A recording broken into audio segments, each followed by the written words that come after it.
เมื่อความลับของเขาถูกเปิดเขาจะทำยังไงต่อความรักที่เกิดขึ้นท่ามกลางความลับเรื่องราวสุดเข้มข้นจากโกคุโดะโจชินิไอซาเรตาราตอนที่ 4กำลังรอคุณอยู่ถ้าคุณพร้อมแล้วมาติดตามเรื่องราวไปพร้อมกันเลยกับทอล์กเทซี่เล่าซีรีส์ขณะที่มาโกโตะแช่น้ำอุ่นในอ่างเธอปล่อยให้ความคิดล่องลอยไปถึงเรื่องราวระหว่างเธอกับเรนภาพความทรงจำที่ชัดเจนทั้งตอนที่เขามอบกุญแจบ้านให้ด้วยความไว้ใจและช่วงเวลาที่ริมฝีปากของทั้งคู่สัมผัสกันอย่างแผ่วเบาผุดขึ้นมาในหัวเสียงน้ำกระทบอ่างเบาๆทำให้หัวใจเต้นแรงขึ้นหลังจากอาบน้ำเสร็จมาโกโตะเดินออกมาแต่กลับพบว่าเรนกำลังโต้เถียงกับใครบางคนเขาตำหนิชายคนนั้นด้วยน้ำเสียงเข้มงวดว่าทำไมไม่บอกก่อนว่าจะมาถึงและสั่งห้ามเข้ามาเด็ดขาดมาโกโตะเดินเข้าไปใกล้จนเห็นชายคนนั้นยืนอยู่หน้าประตูทั้งคู่ต่างตกใจเมื่อสบตากันชายคนนั้นรู้สึกตื่นเต้นและประหลาดใจกับสิ่งที่เห็นเขาเงยหน้าถามด้วยน้ำเสียงสับสนว่านี่มันเรื่องอะไรกันก่อนจะพยักหน้าค่อยๆเข้าใจว่าทำไมเรนถึงรีบไล่เขากลับก่อนที่ชายคนนั้นจะแนะนำตัวเขากล่าวอย่างสุภาพว่าเขาชื่อคิบะฮารุกะเป็นเพื่อนสมัยเด็กของเรนพร้อมขอโทษนาโกโตะและบอกว่าคราวหน้าจะมาแนะนำตัวอย่างเป็นทางการอีกครั้งมาโกโตะสังเกตผ้าพันคอที่เขาพันอยู่บนตัวจึงเข้าใจทันทีว่าผ้าผืนนั้นที่ใครบางคนเคยลืมไว้ที่บ้านคราวก่อนที่แท้ก็เป็นของเขานั่นเองก่อนที่ชายคนนั้นจะขอตัวกลับไปเรนขอโทษมาโกโตะที่รบกวนเธอในเวลาดึกก่อนถามอย่างอ่อนโยนว่าเธอจะไปนอนแล้วใช่ไหมมาโกโตะพยักหน้าและตอบว่าใช่เขาจึงชวนเธอไปนอนพร้อมเดินนำเธอไปข้างหน้าอย่างใจเย็นเมื่อมาถึงหน้าห้องเขาหยุดหันกลับมามองมาโกโตะแล้วเอื้อมมือมาลูบหัวเธอเบาๆมาโกโตะหลับตาลงและเผลอคิดว่าเขาอาจจะจูบเธอเขามองหน้าเธอด้วยความเอ็นดูก่อนยิ้มบางๆและกล่าวราตรีสวัสดิ์มาโกโตะลืมตาขึ้นมันไม่เป็นไปตามที่เธอคาดหวังเธอได้แต่ยืนมองเขาเดินจากไปพร้อมความรู้สึกอบอุ่นผสมกับความผิดหวังเล็กๆในใจที่ออฟฟิศมาโกโตะนั่งเมออยู่จนมัตสึโมโตะแกล้งหยอกเธอเล่นว่าถ้าเป็นเรื่องความรักเขายินดีที่จะรับฟังเธอแต่มาโกโตะกลับสายหน้าพร้อมตอบอย่างเรียบง่ายว่าหากเป็นเรื่องนั้นจริงๆเธอคงไม่มีทางปรึกษามัตสึโมโตะแน่นอนทันใดนั้นเรนก็เข้ามาขัดจังหวะเขาหยิบเอกสารที่ตรวจเสร็จแล้วขึ้นมาก่อนจะบอกมัตสึโมโตะด้วยน้ำเสียงจริงจังว่าเอกสารชุดนี้พลาดเยอะเกินไปแบบนี้ไม่สามารถนำเสนอได้ต้องไปแก้ใหม่มัตสึโมโตะรับคำอย่างรวดเร็วแล้วรีบเดินกลับไปที่โต๊ะเพื่อเริ่มแก้ไขเอกสารทันทีไม่นานเรนก็ก้าวเข้ามาหามาโกโตะเขาแนะนำอย่างใจเย็นให้เธอช่วยมัตสึโมโตะอีกแรงก่อนจะโน้มตัวลงเล็กน้อยกระซิบข้างหูเธอด้วยน้ำเสียงอ่อนโยนว่าวันนี้เขาจะรีบกลับบ้านเร็วหน่อยประโยคนั้นทำให้หัวใจมาโกโตะเต้นวูบก่อนที่เรนจะหมุนตัวเดินจากไปอย่างเงียบเชียบจังหวะนั้นคาวาทานิที่เฝ้ามองเหตุการณ์อยู่ตลอดตัดสินใจก้าวเข้ามาหาเรนด้วยสีหน้ามั่นคงเธอขึ้นว่ามีเรื่องอยากคุยกับเขาเพียงลำพังทว่าเรนเพียงตอบด้วยน้ำเสียงเรียบเย็นว่าหากเป็นเรื่องสำคัญก็พูดมาตรงนี้ได้เลยคาวาทานิชะงักเล็กน้อยก่อนจะเอียงคอถามเขากลับอย่างท้าทายว่าเขาแน่ใจจริงๆเหรอว่าจะให้พูดตรงนี้เมื่อเห็นเขาไม่ตอบเธอจึงก้าวเข้าไปใกล้โน้มตัวลงเล็กน้อยแล้วพูดช้าๆชัดถ้อยชัดคำว่ารุ่นพี่มาโกโตะรู้หรือยังว่าหัวหน้าเป็นยากุซ่าตัวจริงถ้อยคำของคาวาทานิทำให้เรนหยุดนิ่งไปชั่วขณะเขาเงยหน้าขึ้นสบตาเธอแววตาที่เคยนิ่งสงบฉายแววแข็งกร้าวขึ้นทันทีทั้งคู่ก้าวเข้าไปในห้องประชุมที่ปิดสนิทคาวาทานิไม่รอช้าเธอหยิบโทรศัพท์ขึ้นมาเป็นภาพถ่ายภาพหนึ่งให้เรนดูภาพนั้นเป็นภาพที่เธอแอบถ่ายเขาในขณะที่แผ่นหลังเปลือยเปล่าเผยให้เห็นรอยสักเต็มหลังหลักฐานที่เธอมั่นใจว่าเขาไม่อาจปฏิเสธได้ทว่าชายหนุ่มยังคงยืนมองด้วยสีหน้าเรียบนิ่งปราศจากแววหวั่นไหวใดๆเธอยิ้มบางมองเขาอย่างเหนือกว่าในขณะที่ด้วยน้ำเสียงมั่นใจว่าไม่เคยคิดมาก่อนเลยว่าหัวหน้าจะเป็นยากุซ่าจริงๆเธอแสดงบอกต่อว่าการทำงานร่วมกับคนอย่างเขาทำให้เธอหวาดกลัวจนแทบไม่อาจทนไหวและจงใจพูดประโยคที่เหมือนคมมีดแทงลึกลงไปว่าหากมาโกโตะรู้ความสิ่งนี้เธอยังจะชื่นชมเขาอยู่อีกหรือเปล่า เรนยังคงนิ่งเงียบอยู่ชั่วขณะก่อนจะเลิกคิ้วขึ้นเล็กน้อยแล้วเอ่ยถามด้วยน้ำเสียงเย็นว่านี่เธอกำลังขู่เขาอยู่ใช่ไหมคาวาทานิรีบปฏิเสธทันทีสีหน้าทำเป็นตกใจราวกับไม่คาดคิดจะถูกมองเช่นนั้นก่อนจะรีบเอ่ยอธิบายว่าไม่มีทางกล้าทำอะไรแบบนั้นสิ่งที่เธอพูดออกมาก็เป็นเพียงคำขอร้องจากลูกน้องอย่างเธอเท่านั้นแต่แล้วน้ำเสียงของเธอก็เปลี่ยนเป็นจริงจังขึ้นเธอยื่นข้อเสนอออกไปอย่างชัดเจนว่าหัวหน้าอย่างเขาควรจะลาออกจากบริษัทไปจะดีกว่าเรนยังคงยืนนิ่งท่าทีสงบและเฉยชาเขาเอ่ยสั้นๆด้วยน้ำเสียงเรียบว่าเข้าใจสิ่งที่เธอต้องการแล้วและจะขอเวลาเพียง1 สัปดาห์เพื่อสะสางงานที่ค้างอยู่ให้เสร็จคาวาทานิเลิกคิ้วเล็กน้อยก่อนจะเอ่ยด้วยน้ำเสียงเรียบแต่กดดันว่าให้เขาเรียบจัดการทุกอย่างให้เสร็จก่อนที่มาโกโตะจะรู้ความจริงจากนั้นเธอหมุนตัวเดินออกจากห้องประชุมไปอย่างมั่นใจเรนยังคงยืนที่เดิมแววตาคมกริบของเขาว่างเปล่าแต่ลึกลงไปกลับซ่อนบางสิ่งที่ไม่อาจอ่านออกได้เลยคาวาทานิเดินออกมาจากห้องประชุมแล้วบังเอิญเจอกับมาโกโตะทั้งคู่สบตากันอยู่ครู่หนึ่งก่อนที่คาวาทานิจะก้าวเข้ามาใกล้เธอพร้อมกระซิบเบาๆอย่างล้อเลียนว่าที่แท้รุ่นพี่ก็ชอบผู้ชายไม่ดีแบบนั้นนี่เองมาโกโตะได้ยินเช่นนั้นยังคงยืนนิ่งด้วยความสงสัยไม่ทันเข้าใจความหมายของคำพูดเธอเพียงเหลือบตามองคาวาทานิด้วยสายตาแสดงความงุนงงเล็กน้อยก่อนสายตาจะเลื่อนไปยังห้องประชุมที่เรนยังคงนั่งอยู่เพียงลำพังร่างสูงสงบนิ่งดวงตาคมเย็นเฉียบไร้แววความรู้สึกทำให้หัวใจของเธอเต้นแรงขึ้นอย่างไม่รู้ตัวที่บ้านมาโกโตะกำลังจัดเตรียมอาหารอยู่เมื่อเรนกลับมาถึงเธอทักทายและต้อนรับเขาเช่นเคยแต่สายตาของเขากลับเคร่งเครียดทำให้มาโกโตะอดสงสัยไม่ได้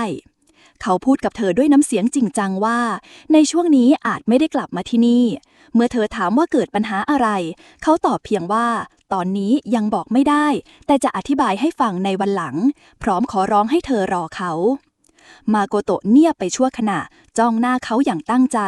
ก่อนจะตอบด้วยน้ำเสียงมั่นใจว่าเธอเข้าใจแล้วและจะเชื่อใจเขาเมื่อได้ยินคำตอบนั้นเขาก้าวเข้ามาโอบกอดเธอทันทีพร้อมเอ่ยขอบคุณเบาๆก่อนจะโน้มตัวจูบหน้าผากเธออย่างแผ่วเบาจากนั้นจึงผละตัวออกไปทิ้งให้ความอบอุ่นค่อยๆก่อตัวอยู่ในใจของมาโกโตะในรถเรนกำลังปรึกษาเรื่องที่เกิดขึ้นกับฮารุกะ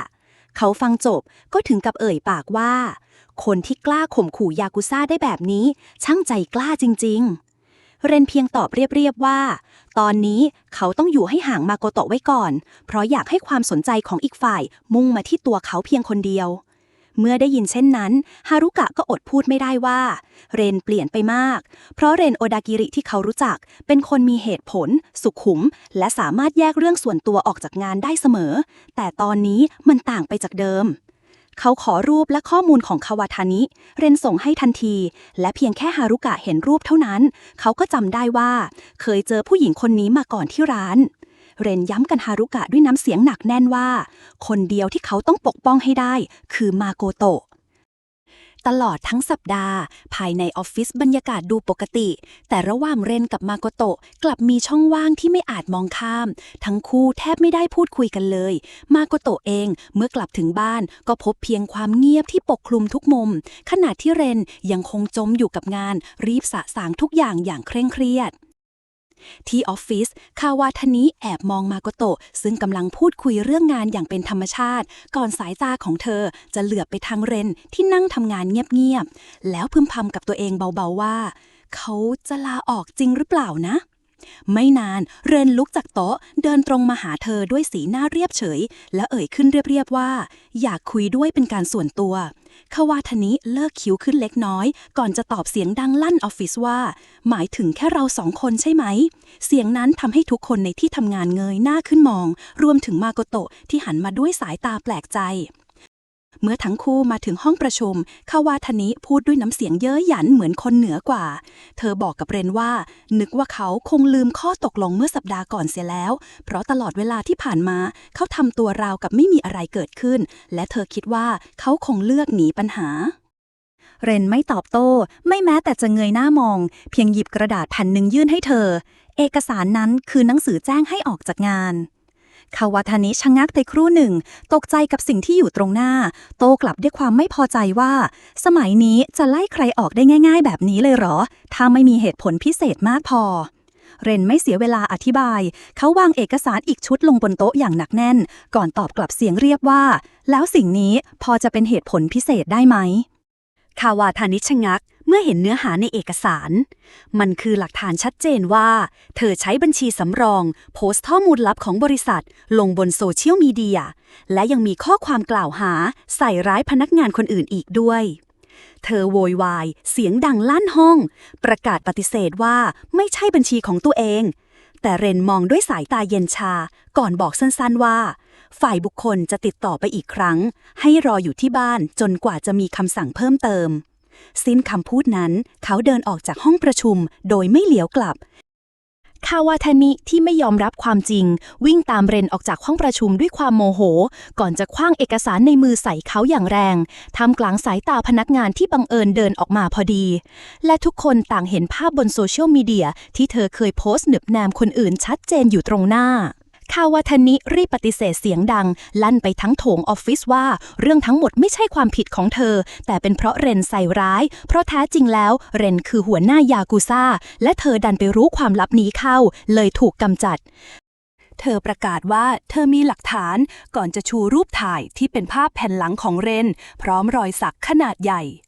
พนักงานรอบข้างต่างตกตะลึงไปตามๆกันแต่กลับไม่มีใครเชื่อคำพูดของเธอเลยยูโตะที่ยืนอยู่ในกลุ่มพนักงานเดินแหวกฝูงชนเข้ามาหยุดตรงหน้าเธอสายตาเขาเต็มไปด้วยความผิดหวังเมื่อเห็นภาพของตัวเองถูกเธอโพสต์ด่าทอบนโลกออนไลน์ถูกกล่าวหาว่าเป็นผู้ชายไร้ค่าขี้เหนียวทำอะไรไม่เป็นและเป็นเพียงของเล่นที่หมดค่าก็พร้อมจะทิ้งยูโตะถามเสียงเรียบว่าเธอคิดแบบนั้นกับเขาจริงๆหรอแล้วรูปเรนที่เธอเอามาโชว์นั่นก็เป็นภาพที่ตัดต่อขึ้นมาใช่ไหมจากนั้นเขาต่อว่าเธอว่าเป็นผู้หญิงขี้โกหกที่ชอบเหยียบคนอื่นลงเพื่อทำให้ตัวเองดูดีและแท้จริงแล้วเธอคือคนที่เน่าเฟะที่สุดเสียงรอบข้างเงียบกริบจังหวะนั้นเองเรนเดินเข้ามาช้าๆท่ามกลางสายตาทุกคู่เขาหยุดตรงหน้าคาวาทานิก่อนพูดเสียงเย็นเฉียบเพียงประโยคสั้นๆว่าเก็บของแล้วกลับบ้านไปซะตอนนี้จากนั้นเขาหันหลังกลับไปมองพนักงานทางออฟฟิศก่อนสั่งสั้นๆให้ทุกคนกลับไปทำงานได้ทุกคนค่อยๆสลายตัวแยกย้ายทิ้งไว้เพียงคาวาทานิที่สุดตัวลงกับพื้นน้ำตาคลอเบ้าท่ามกลางความเงียบงันและสายตาของมาโกโตะที่ยืนมองอยู่ไม่ไกลที่บ้านเสียงประตูถูกเปิดออกอย่างแผ่วเบาเรนก้าวเข้ามาในบ้านสายตาแฝงไปด้วยความเหนื่อยล้าที่จ้องมองมาโกโตะเรนบอกกับมาโกโตะว่าเขากลับมาแล้วและยืนยันว่าทุกอย่างเรียบร้อยดีก่อนจะหยุดเล็กน้อยแล้วถามด้วยน้ำเสียงจริงจังที่เต็มไปด้วยความกังวลว่าจากนี้ไปมาโกโตะยังจะอยู่เคียงข้างเขาเหมือนเดิมไหมมาโกโตะทำได้เพียงยืนนิ่งจ้องมองไปหน้าของเขาโดยไม่ตอบคำถามใดๆเรนค่อยๆยื่นมือเข้ามากอดเธออย่างแผ่วเบาอ้อมกอดนั้นถ่ายทอดความรู้สึกที่เขาเก็บไว้มานานก่อนจะกระซิบคำขอโทษที่ทำให้เธอต้องลำบากข้างหูมาโกโตะยกมือขึ้นกอดเขาตอบเธอบอกเพียงว่าไม่เป็นไรแล้วเรื่องที่เกี่ยวกับเขาขอแค่บอกเธอเมื่อเขาพร้อมไม่ว่าจะเกิดอะไรขึ้นเธอก็ยังรักเขาเหมือนเดิมคำพูดนั้นทำให้เรนรู้สึกอบอุ่นอย่างบอกไม่ถูกเขาสบตาเธอตรงๆก่อนด้วยน้ำเสียงหนักแน่นและจริงใจว่าเขาคงอยู่ไม่ได้ถ้าไม่มีเธอ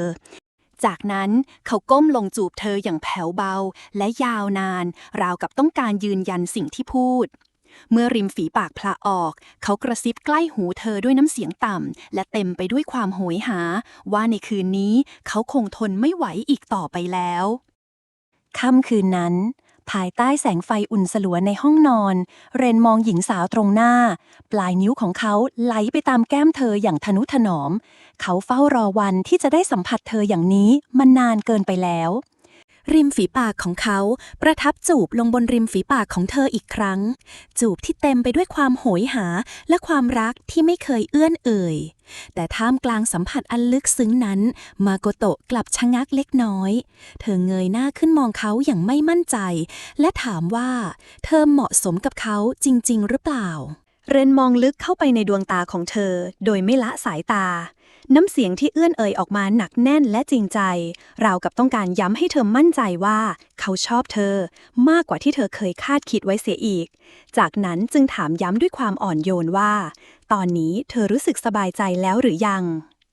มาโกโตะยิ้มทั้งน้ำตาเธอตอบรับเบาๆว่าใช่พร้อมเอ่ยต่อด้วยน้ำเสียงสั่นเครือว่าเธอมีความสุขมากจริงๆและในค่ำคืนนี้ทั้งสองปล่อยให้ทุกอย่างดำเนินไปตามหัวใจของตนเองอย่างไม่ต้องการถ้อยคำใดๆเพิ่มเติมอีกต่อไปกลางดึกเรนคุยกับฮารุกะเพื่อขอบคุณเขาที่ข้อมูลที่ส่งให้ช่วยเขาได้อย่างมากฮารุกะเตือนเรนด้วยน้ำเสียงจริงจังว่าเรื่องของเขาต้องรีบจัดการให้เร็วอย่าปล่อยไว้นานมันอันตรายเกินไปเรนตอบกลับด้วยน้ำเสียงมั่นใจว่าไม่นานจากนี้เขาจะเล่าเรื่องทั้งหมดให้เธอรู้เองเช้าวันถัดมาโทระที่กำลังจะขึ้นรถเหลือบเห็นมาโกโตะที่กำลังเดินข้างเรนทั้งสองมีรอยยิ้มบางๆแลกเปลี่ยนกันอย่างเงียบๆเขาเองไม่ได้ทักทายก่อนจะเดินขึ้นรถจากไปมาโกโตะที่กำลังทำอาหารอยู่ในครัวถูกเสียงโทรศัพท์จากเบอร์แปลกขัดจังหวะเธอกดรับสายแต่สีหน้าก็เปลี่ยนไปเมื่อได้ยินเสียงปลายสายเธอรีบตัดสายทันทีมือไม้สั่นเทาก่อนจะทิ้งร่างลงนั่งกับพื้นด้วยความตกใจและหวาดกลัวอย่างเห็นได้ชัดเรื่องราวจะเป็นอย่างไรต่อไปเมื่ออดีตของมาโกโตะกำลังถูกตามหลอกหลอนและการเผชิญหน้าระหว่างตำรวจกับยากุซ่ากำลังจะเกิดขึ้นแล้วเจอกันในตอนหน้าอย่าลืมกดไลค์กด Subscribe และกดกระดิ่งแจ้งเตือนเพื่อเป็นกำลังใจให้เราทำคลิปต่อๆไปนะ